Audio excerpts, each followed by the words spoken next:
talaga yan sa'yo dahil sa nangyari sa paa mo. Nakita mo na ba si Ken? Ayun siya! Oo, ang taas ng alon niya! Buti pa siya. Alam mo ba kung gaano ako na-disappoint dahil na-sprain yung paa ko bago magbakasyon sa beach na may pinakamagandang alon sa buong mundo? Alam ko, nakakalungkot yun. Hindi ko sinasabing hindi ka namin mamimiss, pero sure akong maraming cool na bagay kang magagawa.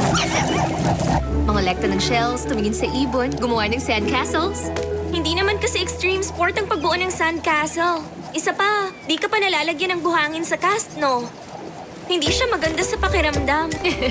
Tama ka, hindi pa nga. Bukas naman, pwede mo nang tanggalin yung cast mo. Pwede kitang samahan habang di pa yan natatanggal. Thanks, Charles!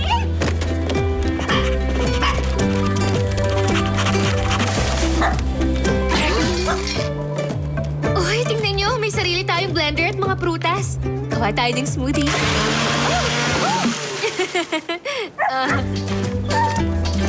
Ikaw naman, kalma ka lang dyan.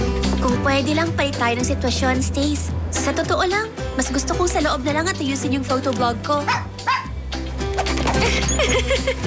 At tingin mo, paano ka naman mananalo ng best underwater shot kung di ka mismo lulubog sa tubig? Oo nga, no? Hi! Kamusta? Okay na ba kayo dito? Ang ganda ng lugar na to, Ken. Ang swerte mo kasi dito mo nagagawa yung marine biology internship mo. At sobrang excited namin na nandito kami. Masaya ako na dito kayo magbabakasyon. May nakita ka na bang mermaid dito?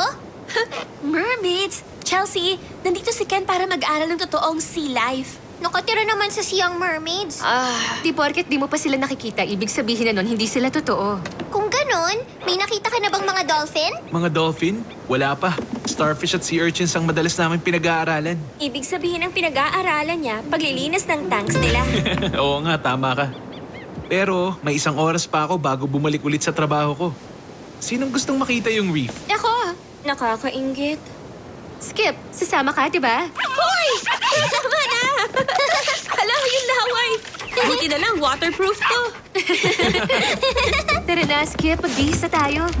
Oo na, ito na. Whoops! Munti ko na makalimutan to. Babantayan mo ba kami, Stacy? O titingin ka ng mga cool na ibon? Hindi ah. Ang birdwatching para sa mga ibon. Mas gusto kong panoorin ng mga tao.